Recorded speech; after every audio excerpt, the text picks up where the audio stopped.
નમસ્કાર દોસ્તો, સુપરફાસ્ટ તાજા સમાચારમાં તમારું સ્વાગત છે। દેશ, દુનિયા અને ગુજરાતના તાજા, મોટા અને સૌથી મહત્વપૂર્ણ સમાચાર જાણીએ તે પહેલા તમે ચેનલમાં નવા હોય તો ચેનલને જરૂરથી સબસ્ક્રાઇબ કરીને વિડીયોને લાઇક કરી દેજો।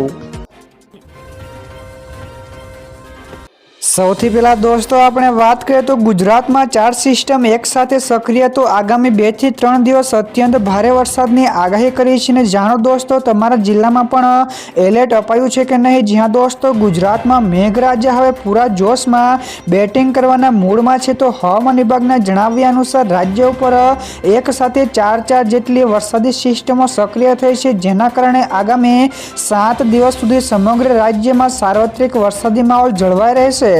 તો ખાસ કરીને આગામી 2 થી 3 દિવસ રાજ્યના મોટાભાગના વિસ્તારોમાં અત્યંત ભારે વરસાદ તૂટી પડવાની સંભાવના છે। તો દોસ્તો બીજા સૌથી મોટા સમાચાર સામે આવ્યા છે। ગુજરાતમાંથી આ સક્રિય થયેલી એક સાથે 4 વરસાદી સિસ્ટમના કારણે અતિભારે વરસાદના એલર્ટ પણ આપવામાં આવ્યા છે। તો કેટલાક જિલ્લાઓમાં રેડ એલર્ટ, ઓરેન્જ એલર્ટ તેમજ યલો એલર્ટ જાહેર કરાયા છે। તો આ સાથે જ દરિયાઈ કાંઠે તોફાની પવન ફૂંકાવાની શક્યતાને પગલે રાજ્યના તમામ બંદરો ઉપર 3 નંબરનું ભયસૂચક સિગ્નલ લગાવી દેવામાં આવ્યું છે, તેમજ ઘણા બધા જિલ્લાઓમાં શાળા અને કોલેજોમાં પણ રજા જાહેર કરવામાં આવી છે। તો આ સાથે જ દરિયાકાંઠામાં માછીમારોને દરિયો ન ખેડવા માટેના કડક સૂચના પણ આપી દેવામાં આવી છે। તો દોસ્તો ત્યાર પછી આગળ વધુ એક સૌથી મોટા સમાચાર। ગુજરાતમાં ભારેથી અતિભારે વરસાદની આશંકા, તો મધ્ય ગુજરાત તેમજ દક્ષિણ ગુજરાતમાં રેડ એલર્ટ તો અંબાલાલ પટેલે પણ કરી ડરાવે તેવી આગાહી। જ્યાં દોસ્તો ગુજરાતમાં ફરી એકવાર વરસાદી માહોલ જામી રહ્યો છે, તેમજ દક્ષિણ ગુજરાતમાં ધમરોળ્યા બાદ હવે મેઘરાજા મધ્ય ગુજરાતમાં ખાબકવાની તૈયારીમાં છે। તો 2 થી 3 દિવસથી દક્ષિણ ગુજરાતમાં ધમાકેદાર બેટિંગ કરી રહેલા મેઘરાજા હવે અન્ય વિસ્તારમાં પણ વરસે તેવી શક્યતા છે। તો એવા પણ મધ્ય ગુજરાત માટે તો રેડ એલર્ટ આપવામાં આવ્યું છે। તો અંબાલાલ પટેલે પણ ડરાવણી આગાહી કરી છે। તો ડૂબતા શહેરો તેમજ અસ્તવ્યસ્ત થતું જનજીવન, દક્ષિણ ગુજરાતમાં સતત વરસાદના કારણે જળબંબાકારની સ્થિતિ સર્જાઈ છે। તો હજુ પણ આ સ્થિતિમાંથી રાહત મળવાની શક્યતા નથી, કારણ કે રાજ્યમાં 25 થી 26 તારીખ સુધી ભારેથી અતિભારે વરસાદની આગાહી કરવામાં આવી છે। તો દોસ્તો બીજા સૌથી અગત્યના સમાચાર સામે આવ્યા છે। ઇન્ટરનેટ કે નેટવર્ક વગર પણ ચાલશે યુપીઆઈ। જ્યાં દોસ્તો એનપીસીઆઈ નવી ટેકનોલોજી ઉપર કામ કરી રહ્યું છે, જેનાથી ઇન્ટરનેટ વગર પણ યુપીઆઈ પેમેન્ટ્સ કરી શકાશે। તો એનએફસી આધારિત આ સુવિધામાં QR કોડ સ્કેન કરવાની પણ જરૂર નહીં પડે અને એનએફસી સપોર્ટેડ ફોનને POS મશીન ઉપર ટેપ કરીને ચૂકવણી કરી શકાશે। તો જ્યારે શરૂઆતમાં યુપીઆઈ લાઇટ વોલેટ દ્વારા ₹2000 સુધી પેમેન્ટની સુવિધા મળી શકે છે। તો આ સાથે જ ફ્લાઇટ તેમજ અંડરગ્રાઉન્ડ મેટ્રો જેવી નેટવર્ક વગરની જગ્યાએ પણ તેનો લાભ લઈ શકાશે। ત્યાર પછી દોસ્તો આગળ વધુ એક સૌથી અગત્યના સમાચાર મળ્યા છે। પેટ્રોલ અને ડીઝલના ભાવ હજુ વધશે। જ્યાં દોસ્તો વિશ્વની અગ્રણી ઇન્વેસ્ટમેન્ટ બેન્કિંગ કંપની ગોલ્ડમેને આગામી દિવસોમાં પેટ્રોલ અને ડીઝલના ભાવ વધવાની શક્યતા વ્યક્ત કરી છે।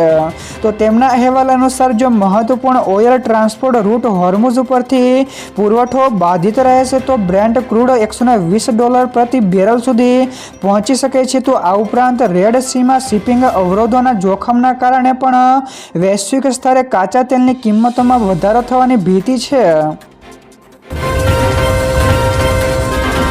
ત્યારબાદ દોસ્તો ફટાફટ આગળના બીજા સમાચારની વાત કરવામાં આવે તો ઉદ્ધવ ઠાકરેનું મોટું નિવેદન, કહ્યું કે હવે આખી સરકાર બદલવી પડશે। જ્યાં દોસ્તો જંતર મંતર ઉપર CJPના પ્રદર્શનમાં હાજરી આપતા શિવસેના એટલે કે UBTના પ્રમુખ ઉદ્ધવ ઠાકરે યુવાનોને નમન કરતા સરકાર ઉપર આકરા પ્રહારો કર્યા હતા અને તેમણે ઉમેર્યું કે આઝાદી પછી પહેલીવાર દેશમાં યુવા શક્તિ ઉપર નિર્દયાથી લાઠીચાર્જ કરવામાં આવ્યો છે।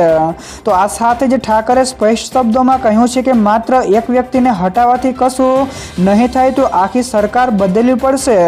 તો દેશને વહેંચવાનો પ્રયાસ કરનારાઓ સામે સમગ્ર દેશ એકજૂથ છે તેવું પણ જણાવ્યું હતું।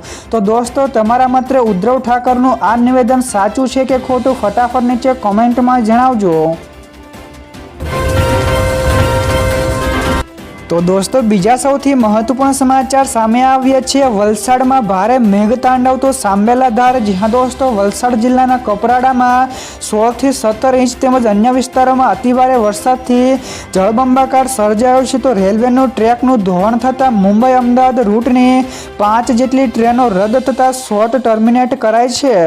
તો જિલ્લામાં પૂરના કારણે 285 કરતાં વધારે રસ્તા પણ બંધ કરાયા છે તેમજ 16 ઇંચ જેટલા વરસાદથી જળબંબાકાર થયો છે। તો તિથલ રોડ સહિતના વિસ્તારો પાણીમાં ગરકાવ થયા છે। તો વલસાડના ધરમપુરના વિસ્તારમાં આબ ફાટવા જેવી સ્થિતિ પણ સર્જાઈ છે। તો દોસ્તો ત્યાર પછી આગળ વધુ એક સૌથી મહત્વપૂર્ણ સમાચાર। રોકાણકારોના રૂપિયા 4 લાખ કરોડ સ્વાહા થયા છે। જ્યાં દોસ્તો અમેરિકી પ્રમુખ ડોનાલ્ડ ટ્રમ્પ દ્વારા ઇમ્પોર્ટેડ જેનરિક દવાઓ ઉપર ટેરિફ લગાડવાની જાહેરાત બાદ ભારતીય શેર બજારમાં સતત ત્રીજા દિવસે ભારે ઘટાડો નોંધાયો છે। જેમાં સેન્સેક્સ 722 પોઈન્ટ ઘટીને 76,750 અંક ઉપર તેમજ નિફ્ટી 188 પોઈન્ટ ઘટીને 23,999 અંક ઉપર બંધ થયો છે। તો માર્કેટમાં સાર્વત્રિક વેચવાલીના કારણે બીએસઈ લિસ્ટેડ કંપનીઓની માર્કેટ કેપિટલાઇઝેશનમાંથી આશરે રૂપિયા 4 લાખ કરોડ રૂપિયા ધોવાઈ ગયા છે। ત્યાર પછી દોસ્તો આ સિવાયના બીજા સમાચારની ઝડપથી વાત કરવામાં આવે તો અંબિકા નદીમાં ઘોડાપૂર તો 23 ગામો એલર્ટ ઉપર છે। તો ધોલ ગામ સંપર્ક વિહોણું થયું છે। જ્યાં દોસ્તો દક્ષિણ ગુજરાતમાં અવિરત 2 થી 3 દિવસથી સતત પડી રહેલા ભારે વરસાદના કારણે પૂરની સ્થિતિ સર્જાઈ છે તેમજ સુરત, નવસારી, વલસાડ, તાપી અને ડાંગમાં રેડ એલર્ટ આપવામાં આવ્યું છે। તો નવસારીમાં અંબિકા નદીમાં ઘોડાપૂર આવતા 23 થી 24 ગામોને એલર્ટ કરાયા છે। તો મોરા શહેરના અનેક વિસ્તારો પાણીમાં ગરકાવ થયા છે। તો શિપયાર્ડ વિસ્તારમાં મકાનોમાં પાણી પણ ભરાઈ ગયા છે। તો ધોલ ગામ સંપર્ક વિહોણો પણ બન્યાના સમાચાર છે।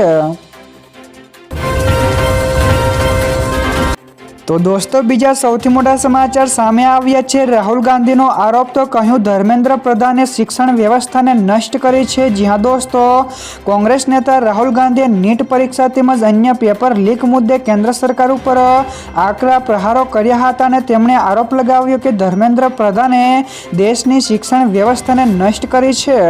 તો રાહુલ ગાંધીએ વિશેષમાં કહ્યું કે વિદ્યાર્થીઓ વર્ષો સુધી મહેનત કરે છે પરંતુ પેપર લીકથી તેમની મહેનત વ્યર્થ જાય છે। તો તેમણે દાવો પણ કર્યો હતો કે છેલ્લા 10 વર્ષમાં 152 જેટલા પેપરો લીક થયા છે।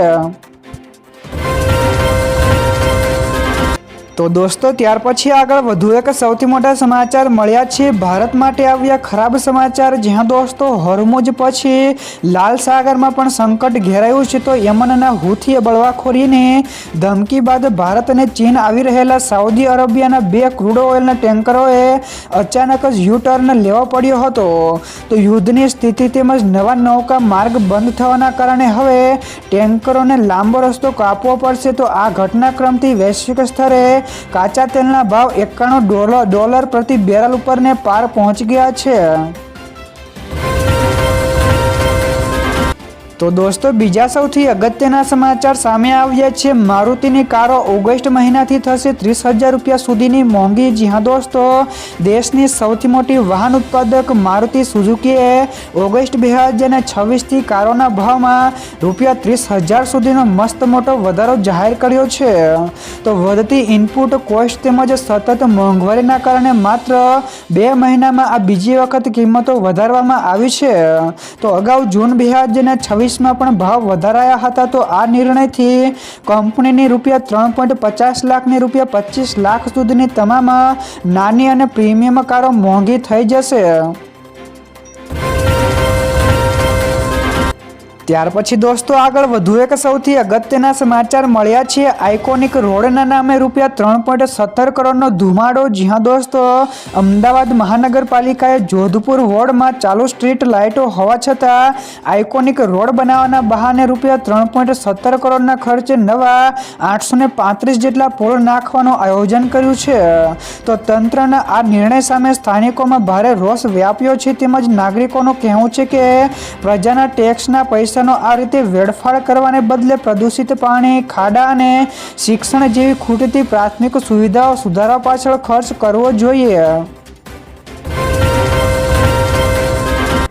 ત્યારબાદ દોસ્તો ફટાફટ આગળના બીજા સમાચારની વાત કરવામાં આવે તો ભારતીય નૌકાદળને ગઈકાલે મળ્યું માલવન નામનું યુદ્ધ જહાજ. જી હા દોસ્તો, ભારતીય નૌકાદળે ગઈકાલે તેના બેડામાં અદ્યતન સ્વદેશી યુદ્ધ જહાજ માલવનને સામેલ કર્યું હતું. તો આ મહેશ શ્રેણીનું બીજું એન્ટી સબમરીન વોરફેર સેલો વોટરક્રાફ્ટ છે. તો કોચીન શિપયાર્ડ લિમિટેડ એટલે કે CSL દ્વારા નિર્મિત આ યુદ્ધ જહાજમાં 80%થી વધારે સ્વદેશી સામગ્રી વપરાય છે. તો માલવનને ખાસ કરીને છીછરા દરિયાઈ વિસ્તારોમાં દુશ્મનીની સબમરીનને શોધીને તેનો નાશ કરવા માટે ડિઝાઇન કરવામાં આવ્યું છે.